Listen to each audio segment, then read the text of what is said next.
नमस्कार साथियों। आज पहली बार सारांश कंपटीशन के इस डिजिटल मंच पर मैं आप लोगों के साथ में मुखातिब हुआ हूं और के सर के निर्देशन में चलने वाली ये सारांश कंपटीशन क्लासेस मुझे पता है कि ऑनलाइन के रूप में एक बहुत बड़ा रूप लेने वाली है। तो आज मैं आपके साथ में इस विषय के लिए चर्चा करने के लिए यहाँ पर हाजिर हुआ हूं कि हम कैसे इस हमारे रीट को यानी कि पात्रता वाले टेस्ट को कैसे इन अगले कुछ दिनों के अंदर जो हमारे पास में समय बचा है उसको किस तरीके से कवर कर सकते हैं। राइट। तो मेरा सीधा सा कहने का यह औचित्य आपसे है कि बहुत से लड़के, मुझे भी पता है, कुछ 3 महीनों से तैयारी कर रहे हैं, कुछ 4 महीनों से, कुछ 5 महीनों से, यहां तक कि 6 महीनों से भी तैयारी कर रहे हैं। उनमें बहुत से बच्चे अपनी जॉब छोड़ के बैठे हैं। बहुत से बच्चे ये इस परिस्थिति के साथ में इस बार नौकरी लगनी है और नहीं लगे तो आगे पता नहीं क्या होगा। तो अरे बेटा, मैं आपसे कहता हूं ये रीट है, रीट, सिर्फ और सिर्फ पात्रता। इससे आप नौकरी नहीं लग रहे हो। ये वो एग्जाम है, अगर मैं आपसे सच कहूं तो वो एग्जाम है कि आप इस रीट के पहले बीएसटीसी या पीटीटी करके इस मैदान में आए हो। और सच कहूं तो पीटीटी में और जो बीएसटीसी, पीटीटी को चलो साइड में रखता हूं, बीएसटीसी में सिलेक्शन लेना मुश्किल है लेकिन रीट में सिलेक्शन लेना आसान है। कारण एकमात्र है कि आज के समय में जिसको बीएसटी सिलेक्शन चाहिए उसको लगभग 480 नंबर 600 में से चाहिए, यानी कि 80% नंबर। और रीट वालों को अगर ओबीसी एससी एसटी है तो मात्र 55%, और अगर जनरल का कैटेगरी से है तो 60%। 60% का मतलब क्या मानता हूं मैं, जहां पर आपके देखिएगा, जहां पर आपके टोटल प्रश्न कितने आएंगे, 150 प्रश्न आएंगे। कितने आएंगे भाई? 150 प्रश्न आएंगे। उनमें से मैं ये मानता हूं आपको सिर्फ और सिर्फ 50% लाना है। कितना लाना है? 50%। 50% का मतलब होता है 75 नंबर। कितने नंबर होते हैं भाई? 75 नंबर। अरे बच्चे, 75 सवाल, आपको केवल कितने आए? 75 आए हैं। कितने आए? 75 आए हैं। अब और कितने बच रहे हैं जो आपको आए ही नहीं? कितने हैं? पूरे 75 सवाल और हैं। अरे मेरे बेटा, प्रायिकता भी एक चीज होती है। क्या होती है? प्रायिकता। इन 75 सवाल में लगातार अगर तुम तुक्के भी मार के आओगे तो 7 या 10 सवाल तुम्हारे इसके अंदर भी राइट हो सकते हैं। और 7 और 10 सवाल राइट हुए तो तुम्हारे 7 सवाल 75 में जोड़ोगे तो 82+ नंबर हो जाते हैं 7 सवाल के बाद में। और अगर इसके बाद में बात करें तो आप अगर 90 नंबर भी लेकर के आते तो बहुत होता है, बहुत होता है। मैं सीधे से आपसे एक ही बात कहना चाहूंगा, हो सकता है कि आपका कोर्स जो है पूरा हो गया हो, उसके बाद में आपको डर लग रहा हो कि सर हमारे 90 नंबर भी आएंगे कि नहीं आएंगे, हम पास भी होएंगे कि नहीं होएंगे। अरे बेटा, तुमको सिर्फ और सिर्फ क्या लाना है? सिर्फ 90 नंबर लाने, 60%। यानी कि केवल 90 सवाल, 150 में से अगर मैं बात करूं कि 150 में से अगर तुमको 90 सवाल आ रहे हैं, कितने आ रहे हैं? 60 सवाल तुमको नहीं आए। उस परीक्षा में 60 सवाल तुमको आए ही नहीं। और वो भी कब? जब नेगेटिव मार्किंग नहीं है। वो भी कब? जब आप पूरा कोर्स कर चुके हो, उसके बाद भी 60 सवाल नहीं आ रहे। क्यों भाई? फिर आपने किस बात का कोर्स किया है? नहीं, आपने पूरा कोर्स करने के बाद भी, ठीक है, एग्जामिनर क्या करता है कि आपके 4-5 सेक्शन में एक सेक्शन आपको हार्ड देगा, निश्चित तौर पर देगा। चाहे वो साइको का हो, हिंदी का हो, इंग्लिश का हो, संस्कृत का हो, या फिर आपके सब्जेक्ट का क्यों ना हो, एक पार्ट वो आपको हार्ड देगा। कोई दिक्कत नहीं है बेटा, एक पार्ट हार्ड भी हो गया तो तुम्हारे, मैं तो कहूं कि एक पार्ट हार्ड होने के अलावा भी 120 नंबर बचते हैं। उस एक पार्ट में क्या 10 नंबर तो लाओगे ना? क्या 10 नंबर भी नहीं लाओगे? क्या 10 लाओगे? तो अब आपको पास होने के लिए कितने चाहिए? 80। और कितने में से? 120 में से। यानी कि एक पार्ट हार्ड आने के बाद भी आप सिलेक्शन प्रॉपर तरीके से ले सकते हो। केवल एक पार्ट में 10 नंबर लाने के बाद भी आप प्रॉपर सिलेक्शन ले सकते हो। और इसमें तुम 150 लाओ चाहे 90 लाओ, बात बराबर है। इससे नौकरी नहीं मिलनी है। नौकरी किससे मिलेगी? जब आप रीट मेंस का पेपर देंगे, उसको आप क्लियर करेंगे। ठीक है। तो मेरा एक सीधा सा एक ही बात है कि जीवन में कभी भी लोड मत लेना, टेंशन मत लेना, बर्डन मत लेना कि हमारा सिलेक्शन होगा या नहीं होगा। अगर आपको विश्वास नहीं हो तो आज ही प्रीवियस ईयर पेपर पे जाओ और एक पूरे 150 सवाल का प्रीवियस ईयर में आया हुआ ये 150 सवाल का पेपर आप सोल्व करो। और मैं कह रहा हूं, क्या आपके अगर 70 नंबर, 80 नंबर, 90 नंबर के आसपास नहीं आ जाए तो मुझे बता देना। अगर आपकी तैयारी है बिना तैयारी के तो बेटा तो 30 भी ले आओ ना तो भी ना आवे, 40 ले आओ वो भी ना आवे। तैयारी है सिलेक्शन की, और उसके अलावा आपके माइंड में टेंशन है कि क्या होगा क्या नहीं होगा। टेंशन किसके होती है? जिसकी तैयारी होती है। जिसकी तैयारी नहीं उसको किस बात की टेंशन? और आपकी तैयारी है तो मैं कह रहा हूं प्रीवियस ईयर पेपर कोई सा भी उठा लो, अगर आपके 70 80 90 नंबर के आसपास नहीं आ जाए तो मुझे आ जाके बोल देना कि, और कोचिंग में यही विद्याश्रम में आके ऑफलाइन आकर के बोलना कि सर हमारा इतने नंबर नहीं आए। अगर तैयारी तो बेटा आएंगे। तो बेटा अगर तैयारी है तो ये नंबर जरूर आएंगे, इसके लिए कभी परेशान नहीं होना। मेरा सीधा सा फंडा एक ही है, आपसे कहना कि अगर आप तैयारी कर रहे हो तो आप टेंशन लेना, बर्डन लेना छोड़ दें, सिलेक्शन आपका हो जाएगा। बस इतनी सी बात है कि अगर आप अभी तैयारी कर रहे हो तो जिस एफर्ट के साथ में आप तैयारी कर रहे थे उस तैयारी को दोगुनी कर दें। दोगुनी ना करें तो कम से कम ये मान के 1.5 गुना कर दें। क्योंकि अगर आप घर पे कोचिंग या लाइब्रेरी या ऑनलाइन जो भी आप पढ़ रहे हैं उनके अलावा आप घर पे जितने घंटे पढ़ रहे हैं, अगर आप 3 पढ़ रहे हैं उसको 4 या 5 कर दें, 4 पढ़ रहे हैं तो 5 या 6 कर दें, 5 पढ़ रहे हैं तो 6 या 7 कर दें। क्या? घंटे। ठीक है, यानी कि आपको आपके तैयारी को बढ़ाना है। दूसरी चीज आपको क्या करना है, बहुत से बच्चों को मैंने देखा है जो उनका फेवरेट सब्जेक्ट होता है वो उसी को उठा के बैठ जाते हैं कि हाँ मुझे साइकोलॉजी पसंद है, मैं साइकोलॉजी को पढ़ने लग जाऊंगा जब भी पढ़ने बैठूंगा। मुझे मेरा साइंस सब्जेक्ट पसंद है, उसको पढ़ने बैठ जाऊंगा। मुझे हिंदी पसंद है, उसको पढ़ने बैठ जाऊंगा। अरे बेटा वो आपको पसंद है, वो आपको आता है इसलिए आपको पसंद है, उसको लेके मत बैठो। जो सब्जेक्ट वीक है उसको लेकर के बैठो। ठीक है, ताकि जो टॉपिक आपके मिस हैं, जो टॉपिक आपके कवर हैं नहीं है, उनको आप पढ़ो। अब मैं छोटा सा उदाहरण आपको दूंगा। बहुत से बच्चे क्या करते हैं, ये जैसे कि मान लो उनका हिंदी बहुत अच्छा है, क्या है उनका हिंदी सब्जेक्ट बहुत अच्छा है, लेकिन जब भी जरूरत पड़ती है वो किसको उठा के बैठते हैं? हिंदी को। और कितने घंटे देंगे? 2 घंटे देंगे। लेकिन मुझे पता है कि उनका साइकोलॉजी बिल्कुल वीक है, मनोविज्ञान उन्हें आता नहीं है और इसीलिए इसको लेते नहीं है, उसका पढ़ने नहीं बैठते हैं। तो बेटा ये जो मनोविज्ञान वाला पार्ट है आपका, ये मनोविज्ञान वाला पार्ट, अरे तो बेटा जितने नंबर का तुम्हारे 30 नंबर का हिंदी आएगा, 30 नंबर का मनोविज्ञान भी तो आएगा ना। ठीक है, तो आप क्या करेंगे, हिंदी आपको आता तो इसको 2 घंटे, लोग इसको क्या देंगे 1 घंटे, नहीं आप इसको दे दो 1 घंटा। क्या दे दो? 1 घंटा। इसको दो 2 घंटा। तो जो वीक हो उसके ऊपर मेहनत करो। दूसरी चीज, अभी मैंने आपको कहा प्रीवियस ईयर पेपर दो, इसके अलावा आप क्या करो, आप मॉक पेपर दो। क्या दो बेटा? मॉक पेपर कह सकते हो आप मॉडल पेपर कह सकते हो, वो दो आप कितने? पूरे 150 नंबर का। ठीक है, पूरे 150 सवालों का दो। उसमें आपको आपकी वस्तु स्थिति पता लगेगी कि एक्चुअल में किस सब्जेक्ट में मेरे कितने नंबर आ रहे हैं, किस सब्जेक्ट को मैं कितना टाइम दे पा रहा हूं, क्या मैं ये एग्जाम को कवर कर भी पा रहा हूं कि नहीं कर पा रहा हूं, मतलब आप कट ऑफ क्लियर भी कर पा रहे हैं कि नहीं कर पा रहे हैं।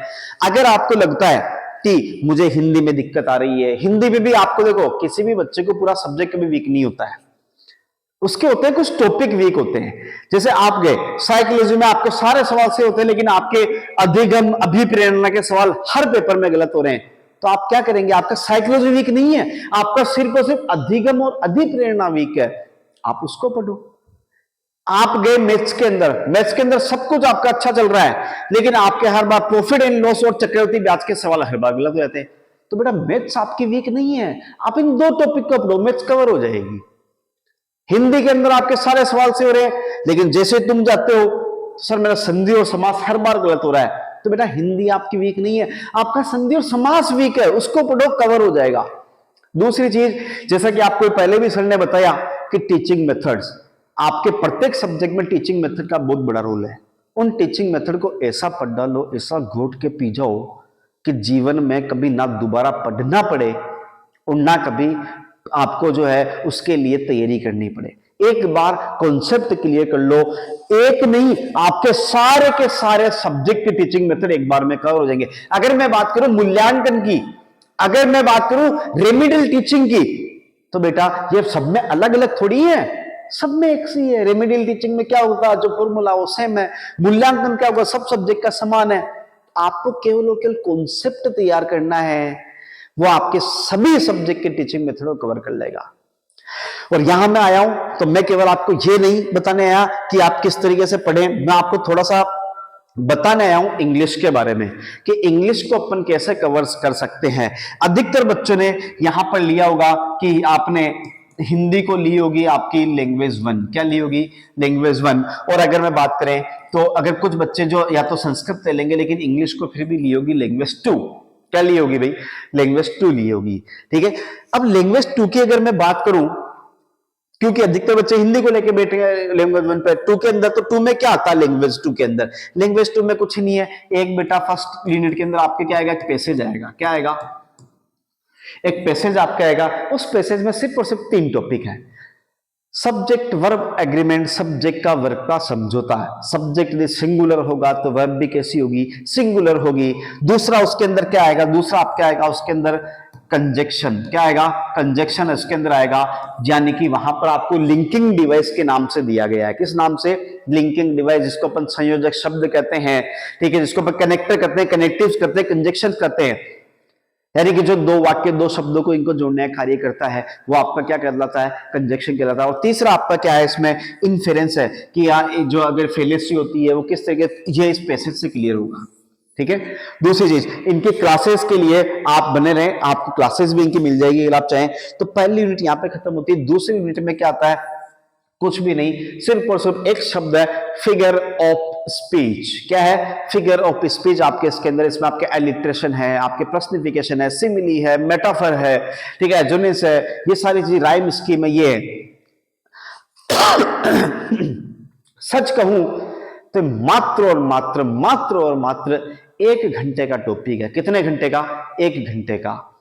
जहां पर आपके लाइक लग गया वो सिमिली हो गई, जहां लाइक नहीं है फिर भी आप तुलना कर रहे हो वो मेटाफर हो गया, अजोनेंस, रेजोनेंस, जहां पर किसी में व्यंजन की बार बार रिपीटेशन होगा तो किसी में स्वर का रिपीटेशन होगा। पर्सनिफिकेशन में क्या करेंगे, हम मानवीयकरण कर देंगे ऐसे चीजों का जो निर्जीव है, क्या है, जैसे मैंने कह दिया लाई है 2 legs, तो लाई क्या है, झूठ होती है, फिर भी उसके क्या है, पांव है, तो पांव किसके होते हैं, इंसान के होते हैं, लेकिन झूठ के भी पांव होते हैं, वो क्या होगा, अपन कहते हैं दीवारों के कान होते हैं, क्या कहते हैं, दीवारों के कान होते हैं। अरे दीवार निर्जीव है, कान किसके होते हैं, इंसान के होते हैं, तो आपने उस दीवार का मानवीकरण कर दिया, दैट इज कॉल्ड पर्सनिफिकेशन, ठीक है, वो आपका पर्सनिफिकेशन हो गया। तो इस टाइप से आपके 6 फिगर ऑफ स्पीच है, केवल आपको पहचान होनी चाहिए, आप सही कर सकते हो। और ये आएगी किससे, एक आपकी पोइम आएगी बेटा, क्या आएगा, एक पोइम आएगी, उस पोइम से आपका पूछा जाएगा, लास्ट में एक राइम स्कीम भी पूछी जाएगी, इसमें राइम स्कीम कौन सी है, राइट, जो ए हो सकती है, बी हो सकती है, ABCD हो सकती है, ABC BCD कुछ भी हो सकता है, वो अपन को पोइम को देख करके पता लगाना होता है, ठीक है। अगर उसके बाद की मैं बात करूं तो एक यूनिट आपके आती है, यानी कि 3rd यूनिट अपन कर सकते हैं, आपके होंगे मोडाल्स, क्या होंगे, मोडाल्स। अरे भाई मोडाल्स क्या है, हेल्पिंग वर्ब का पार्ट है, किसका पार्ट है, हेल्पिंग वर्ब का पार्ट है। टोटल हेल्पिंग वर्ब होती है आपके चॉइस 2 पार्ट में डिवाइड, एक प्राइमरी हेल्पिंग वर्ब, एक होती है सेकेंडरी हेल्पिंग वर्ब, यानी जिसको अपन सेकेंडरी ऑक्सिलरी भी कहते हैं, या उसको दूसरा नाम क्या है, मोडाल ऑक्सिलरी। तो टोटल चॉइस होती है प्राइमरी 11 होती है, तो मोडाल कितनी हुई, मोडाल्स वाली अपनी 13।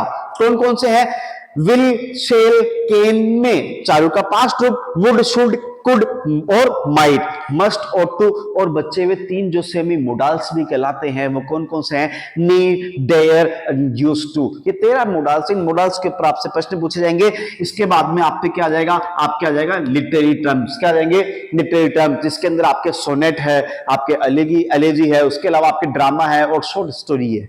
अरे तो सीधी सीधी सी बात है, सोनेट क्या होता है, सोनेट पेट्रार्क सोनेट होती है, शेक्सपियर सोनेट होती है, इसको किसी को इटालियन बोला जाता है, किसी को इंग्लिश सोनेट बोला जाता है, किसी के अंदर ऑक्टेव और सेक्शन 14 लाइन होती है, कितनी होती है, 14 लाइन होती है। ऑक्टेव को 8 लाइन और सेट को अपन क्या कहेंगे, 6 लाइन कर देंगे, तो 14 लाइन हो गई। इसके अलावा अगर आप चाहेंगे इसके ऊपर, आप जाएंगे आपके सोनेट के बाद में जाएंगे आप एलेजी के ऊपर, तो ये शोक गीत होता है, जब कोई मर जाता है तो मरने के ऊपर बोले जाना वाला गीत शोक गीत कहलाता है, तो आपके वो हो गया। इसके अलावा अगर बात करें ड्रामा 2 प्रकार का, कॉमेडी होगा, ट्रेजेडी होगा। कौन सा, कॉमेडी, ट्रेजेडी। शॉर्ट स्टोरी, आप जो इतनी बड़ी स्टोरी सुनते हैं, आपने बाहुबली मूवी देखी है, मूवी की अगर मैं शॉर्ट में कह दूं कि मूवी क्या है, तो आप मुझे कह देंगे कि इसके अंदर एक जो है कटप्पा, एक बाहुबली, एक राजसेना, एक इन्होंने ऐसा हुआ, एक उनका बच्चा बाद में आया, ऐसा किया। तो आपने शॉर्ट में 3 घंटे की मूवी को मुझे सिर्फ 10 सेकंड में बता दिया, वो है शॉर्ट स्टोरी, जिसको अपन कह सकते हैं संक्षिप्त रूप। क्या कह सकते हैं, संक्षिप्त रूप अपन कह सकते हैं। ये 3 आपकी यहां पर यूनिट कंप्लीट हो जाती है। और चौथी यूनिट आती है आपकी वेरी वेरी इंपॉर्टेंट, और इंग्लिश का सबसे बड़ा डर, रीट वाले बच्चों का सबसे बड़ा डर, और वो होता है आपका PHONATIC, फनेटिक। क्या होगा? फनेटिक, फोनेटिक नहीं है, क्या फनेटिक। क्या है? फनेटिक। जहां पर आज तक हम जिन शब्द को बोलते हुए आ रहे हैं उन शब्द का हमें पता लगता है कि हम आज तक गलत बोलते हुए आ रहे हैं। आपने आपके जीवन में बहुत से लोगों को ये दिया होगा। क्या दिया होगा? ये दिया होगा। ये क्या है बेटा? क्या है ये? आप इसको क्या बोलते हो? आप इसको बोलते हो रोज। अरे रोज तो रोजाना वाला हो गया। कौन सा हो गया? रोजाना, डेली। या फिर नहीं सर, हमारे तो रोज वो होता है जो गांव में लोग हैं जो रोज रोवन, रोज नहीं, दोनों गलत। ये रोज है ही नहीं।